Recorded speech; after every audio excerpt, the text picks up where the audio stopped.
Hello everyone, ঘুম থেকে উঠে ফার্স্টে ক্যাথির বেবিসদের সাথে একটু দেখা করে নিচ্ছি।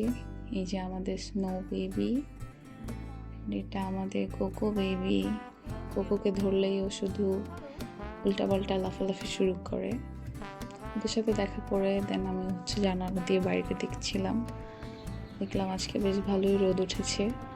এখন আমি আমার বিছানাপত্র সব গুছিয়ে নিব, যেহেতু ক্যাথির বেবিদের বয়স প্রায় 25 দিনের মতো হয়ে গেছে। ওরা এখন একটু একটু করে হাঁটা চলা শুরু করছে।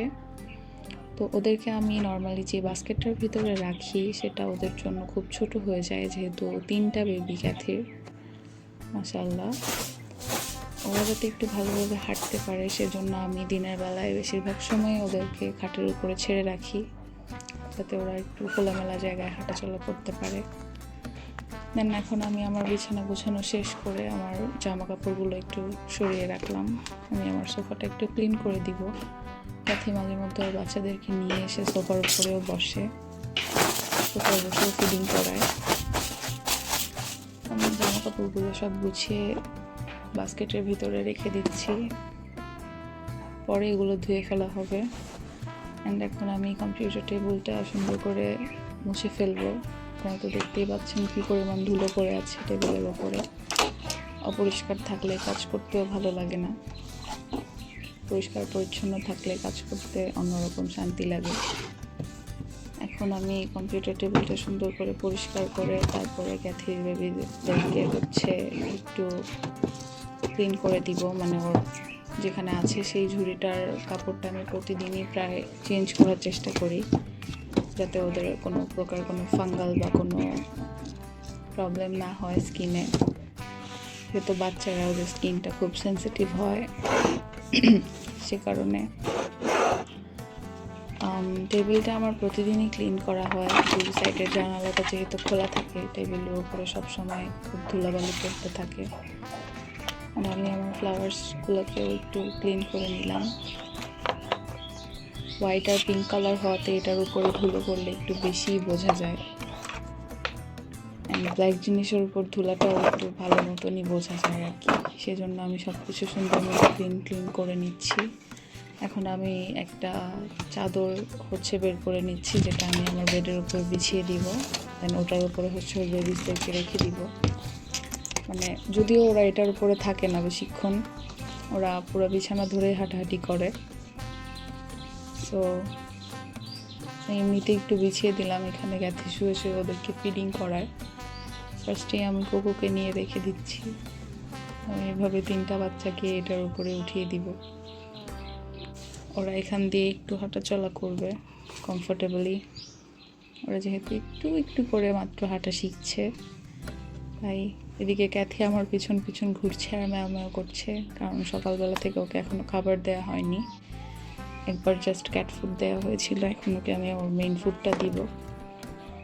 এই যে পরিষ্কার কাপড় নিয়ে চলে এসেছি আমি ওর জায়গাটা ক্লিন করার জন্য। আমি এখানে ফার্স্টে নরম একটা টাওয়াল বিছিয়ে দিব, তারপরে একটা নরম সুতি কাপড় দিয়ে দিব, যাতে ওদের কোনো প্রবলেম না হয় থাকতে, ওরা কমফোর্টেবলি যাতে ঘুমাতে পারে। যেহেতু ওদেরকে ঘুমানোর সময় জাস্ট এখানে দেয়া হয়, বাকিটা টাইম ওরা ঘরের মধ্যে দিয়ে বা বিছানার উপর দিয়ে হাঁটাহাঁটি করে। এই তো ক্যাথিও চলে এসেছে ওর বাচ্চাদের কাছে। ক্যাথি ওর বাচ্চাদেরকে খুব ভালোভাবে পরিষ্কার করে রাখে সব সময়। এই যে ক্যাথির বেবিগুলো খুব প্লেফুল, মাশাল্লাহ। সবাই ওদেরকে দেখে মাশাল্লাহ বলে দিবেন। ওরা সবসময় খেলাধুলা করতে থাকে একজন আরেকজনের সাথে। যেহেতু 3টা বেবি হওয়াতে খুব ইজি হয়েছে, ওরা নিজেরাই সবসময় মারামারি খেলাধুলা করতে থাকে। এদিকে কোকো চলে গেছে ওর মার কাছে খাওয়ার জন্য।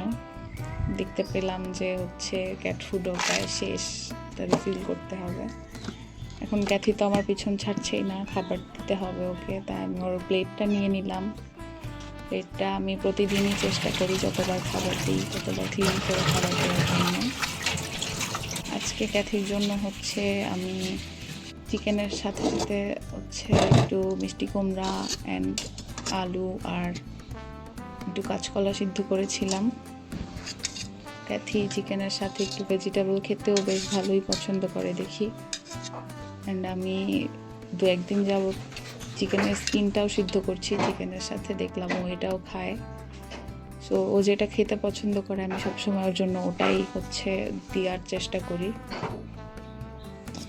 আমি হাত দিয়ে ভালো করে মিষ্টি কুমড়াগুলোকে হচ্ছে ম্যাশ করে দিলাম যাতে ওর খেতে কোনো প্রবলেম না হয়। আর কলার ভিতরে ছোট ছোট বিচি ছিল, সেগুলোও বের করে ফেললাম। আমি চিকেনের হাড্ডিটা ছাড়িয়ে তারপরে ওকে হচ্ছে দিব একটু ছোট ছোট করে ছিঁড়ে, যাতে ওর খেতে কোনো অসুবিধা না হয়। আমি চিকেন বয়েল করার যে পানিটা সেটাও সাথে দিয়ে দিই। ওকে দেখি যে চিকেনের থেকে পানিটাই বেশি পছন্দ করতেছে কিছুদিন, ও এটা সবার আগেই খেয়ে নেয়। এখন আমি ওকে খাবারটা দিয়ে দিব। ও দেখেছে আমার হাতে ওর খাবারের বাটি, তাই আমার পিছন পিছন ঘুরছে। আপনারা সবাই অবশ্যই আমার ক্যাট বেবিসদেরকে দেখে এবং ক্যাথিকে দেখে মাশাআল্লাহ কমেন্ট করে যাবেন এবং আমার ইউটিউব চ্যানেলটাকে সাবস্ক্রাইব করে দিবেন। ক্যাথি এখন ওর খাবারটা খাওয়া শুরু করেছে, সাথে সাথে ওর বাচ্চাও চলে আসছে একটা। ওরা তো এখনও খেতে পারে না, ওরা এখনও সলিড খাওয়া শুরু করেনি। সো আমি এই কারণে ওদেরকে সরিয়ে রাখছি, পানিতে হাত পা ভিজে যাওয়ার সম্ভাবনা আছে। আমি ওদেরকে মাত্র খাটের উপরে দিয়ে গেছি, দুইটা অলরেডি পড়ে গেছে, আরেকটা ঝুঁকি মারছে নিচে নেওয়ার জন্য। একজন তো পড়ে লিটারের কাছেই চলে গেছে, আরেকজন মায়ের কাছ দিয়ে ঘুরঘুর করছে, মনে হয় খিদা লেগেছে তাই।